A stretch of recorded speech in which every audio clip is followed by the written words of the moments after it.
Siapa yang menyangka tahun 2020 will turn out like this? Ada pandemi COVID-19. Bagaimana kalau lo hamil 8 bulan dan dalam waktu dekat lo akan brojol? Bagaimana persiapannya?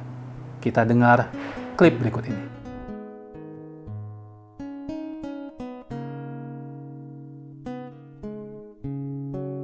COVID. Tapi pas menjelang lahiran tiba-tiba isu COVID di Jakartanya sendiri baru naik gitu. Jadi sebenarnya semuanya waktu itu serba kaget. Sempat tanya Dula, tapi Dula akhirnya bilang sebenarnya Dula yang paling utama yang dibutuhin pada saat istri mau melahirkan itu suaminya sendiri. Gitu. Aku sempat dapat WA dari suami kamu menanyakan apakah mungkin untuk lahiran di rumah. Emang pernah muncul opsi itu? Menjadi rumah sakit RSIA atau bahkan di rumah lahirannya. Oh, waktu awal lagi kalau mau bicara ekstrim malah aku kepikiran waterbird awalnya. Itu terima kasih udah datang di Cerita Fadli. Terima kasih, Dr. Fadli. Kita yang terima kasih. Aduh, terima kasih udah datang. Nah, gimana sih kecil? Alhamdulillah sehat. Sehat ya? Bisnis lancar ya? Sehat? Alhamdulillah. Alhamdulillah. Udah mulai. Nah, Resha, jadi aku mau bikin video vlog tentang perspektif dari pasien tentang apa yang dialamin, yang sudah dialamin sama dia. Gitu. Nah, mungkin ada sesuatu hal yang kamu jalani dan bagaimana kamu cara mengatasinya yang mungkin di luar sana orang nggak tahu tuh.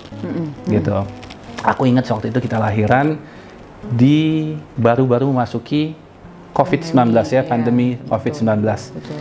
Nah, dan kamu ada persiapan khusus nggak sih? Waktu persiapan lahiran maksudnya? Iya, persiapan lahiran. Nggak ada, justru kan karena itu mendadak juga kan, maksudnya pada saat masa hamil kan udah mulai ada isu-isu COVID. Tapi pas menjelang lahiran tiba-tiba isu COVID di Jakartanya sendiri baru naik gitu. Jadi sebenarnya semuanya waktu itu serba kaget. Khawatir nggak sih? Khawatir banget ya. Karena baru banget kan pas momen itu tuh baru kita kan sebutlah orang baru mulai tegang Maret-Maratan. Ya, Sedangkan HPL kita April. Iya, gitu. Itu lagi PSBB ya istilahnya? Baru mulai PSBB, semi-semi lockdown. Iya benar. Ya. Adiknya gitu kan, nggak ada referensi, nggak ada yang bisa ditanya. Jadi kita cuma bisa menduga-duga aja harusnya gimana ya gitu. Terus kamu nanya ke siapa aja? Nah, waktu itu aku banyak nanya, ya satu pasti banyak diskusi sama suami, satu itu. Terus yang bikin, abis itu diskusi juga sama orang tua, sama mertua kan, baiknya bagaimana. Tapi abis itu kita diskusi lagi, sebenarnya referensi kita nggak terlalu banyak ya. Karena kalau dari aku kan, aku anak pertama juga dan jarang, kalau aku kan kebetulan kemarin normal kan dok. Nah dari keluarga tuh hampir nggak ada yang normal. Jadi aku nggak punya pengalaman tuh. Even mama aku sendiri aja nggak ada pengalaman. Jadi nggak tahu kalau normal kan kita nggak bisa. Ya mau tanggal sekian gitu kan nggak bisa kan. Gitu. Jadi kemarin adalah ya lebih ke suami sama ke keluarga, udah itu aja sih. Oh gitu. Sama sempet kita akhirnya tanya Dula, tapi Dula akhirnya bilang sebenarnya Dula yang paling utama yang dibutuhin pada saat istri mau melahirkan itu suaminya sendiri. Gitu kan. Bagus banget. Tapi ternyata benar sih itu. Ya, benar iya. Banget. Aku sempat dapat WA dari suami kamu menanyakan apakah mungkin untuk lahiran di rumah. Emang pernah muncul opsi itu? Iya, betul. Jadi segala opsi dong, pasti kita cek dong. Jadi waktu itu adalah kendalanya karena kan awalnya kita di rumah sakit kan, karena aku udah hamil besar itu selalu rutin dari awal sampai hamil besar tuh di rumah sakit kontrolnya. Tapi karena tiba-tiba pandemi begini rumah sakit protokol berubah semua kan dok. Iya. Gitu, dari mulai protokol rumah sakit, protokol jam besuk sampai protokol kontrol dokternya itu dok, gitu jam praktek dokter lah ibaratnya.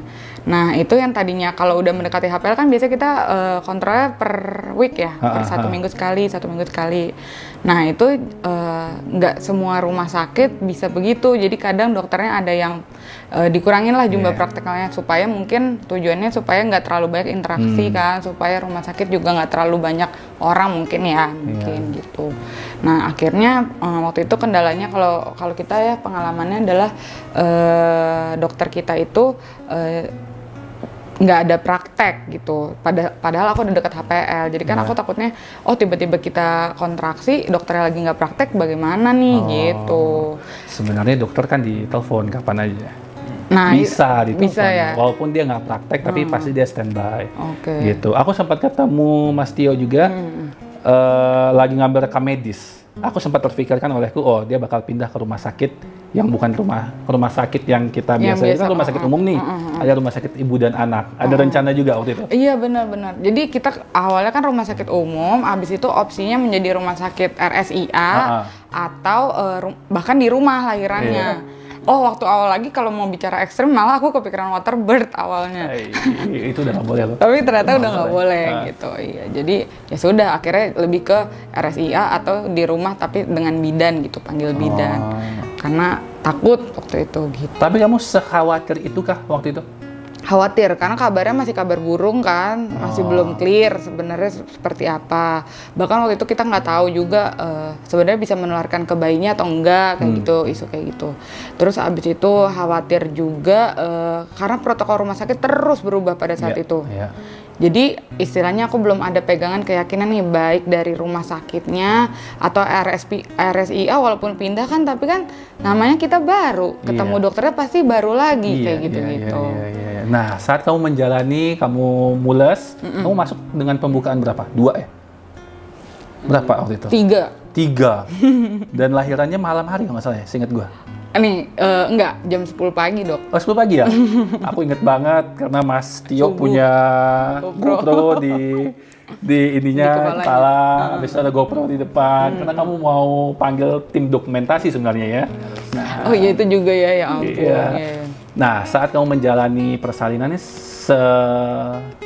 mencekam itu kah? Keadaannya? Iya, karena waktu itu kejadiannya aku tuh belum HPL ya, kita belum HPL di week 37 aku udah kontraksi itu kan lahiran. Jadi aku lahiran di week 37, jadi belum ada dan aku tipenya santai kebetulan kan.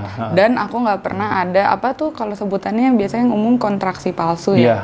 Kontraksi palsu nggak ada, ketuban pecah tidak ada, flag pun nggak pernah. Jadi nggak ada pikiran orang malamnya aku masih bikin kue, masih bercanda-bercanda di rumah, masih santai banget. Bahkan sebelum ke rumah sakit masih masih mandi, aku dandan dulu bahkan gitu. Jadi sangat santai. Santai banget ya. Tapi kan alhamdulillah semua lancar. Alhamdulillah. Dan tapi nggak mencekam itu di rumah sakit kan? Mencekamnya atau kena sepi saat itu? Kalau aku bersyukur ya karena sepi. Iya, sepi. Ya. Karena kalau lahiran normal, aku sih kebayangnya karena waktu itu kan dijelasinnya di rumah sakit aku lahiran itu ruangan normal itu cuma 2 apa berapa gitu kalau nggak banyak lah. Ya aku kalau banyak kan berarti belum tentu bisa nih waktu itu mikirnya gitu. Tepatnya ada di rumah sakit tersebut ada 5 sih. 5 untuk lahiran normal. Ada 5. Tapi 1 kita gunakan untuk prep room, jadi untuk pakai ini ya hanya 4 sekarang. Mungkin yang membedakan jadinya, jadi setelah pas aku lagi kontraksi ke rumah sakit itu nggak langsung masuk ruangan bersalin gitu ya. Jadi di ruangan aku nggak tahu apa, tapi itu cuman aku sama suami waktu itu, terus sama ada suster, mereka melakukan rapid test ya, tes COVID itu. Dan sekarang di swab gitu. Ya, kamu kemarin sempat di swab nggak kan? Swab tuh yang dari ini ya, belum. Waktu itu aku ambil darah. Ya, jadi semua yang masuk mau sesar kah ataupun mau normal di swab dulu, baru bisa masuk ke ruangan tempat kamu lahiran. Gitu. Karena kan kita udah punya alatnya nih, 3 jam bisa keluar hasilnya. 3-5 jam lah. Pokoknya di hari itu bisa keluar hasilnya. Tapi alhamdulillah semuanya lancar ya? Alhamdulillah. Bayinya juga alhamdulillah. Lancar, ya? Alhamdulillah cepat juga lahiran. Cepat ya? Iya, aku kaget juga cepat. Beratnya berapa? 3 kilo. 3 kilo ya. Sekarang udah? Sekarang berapa? 6 jalan 7 lah kayaknya. Gitu. Nah, aku mau nanya nih. Kalau nanti kamu hamil yang kedua, apakah ada sesuatu hal yang akan kamu ubah atau kamu tambahkan yang belum kamu tambahkan pada kehamilan pertama? Yang kamu modifikasi lah. Oke, kalau hamil kemarin pertama aku lebih banyak bandelnya mungkin ya. Misalkan orang tua suruh makan yang benar, sayur buah gitu. Aku enggak, karena emang pola hidup aku tuh sebelumnya makan aku emang nggak teratur satu, terus olahraga juga belum teratur kayak gitu. Nah mungkin kalau misalkan kedepannya ada rezeki hamil lagi, ya itu sebenarnya itu hal penting yang sebetulnya harus diutamakan. Bukan buat kita doang, tapi kan buat babynya juga gitu. Itu paling makan yang sehat, karena waktu itu kalau aku kan pengalamannya adalah mungkin karena makanku kurang benar, jadinya aku tuh kurang vitamin B dan D ya kalau nggak salah ya. D ya. Selalu itu masalahnya. Kita orang Asia takut sama matahari, takut hitam. Iya, jadi vitamin D kita pasti rendah. Iya. Pasti, dan ya mungkin bisa diberikan tambahan suplementasi. Beda kalau orang bule sana, mereka sering sunbathing. Betul.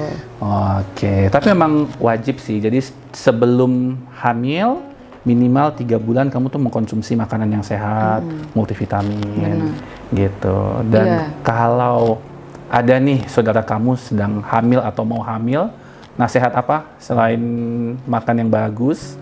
Nasihat apa yang bisa kamu berikan buat mereka? Buat mereka. Santai. Jadi jalanin aja hari-hari kayak biasa aja. Karena hamil tuh bukan penyakit menurut aku ya. Bener Jadi banget. harus tetap aktivitas, harus tetap happy. Terus suaminya tuh penting banget, peran suami menurut aku ya. Jadi harus makin deket sama suami, ngomongin aja yang baik-baik, sama afirmasi terus diri sendiri.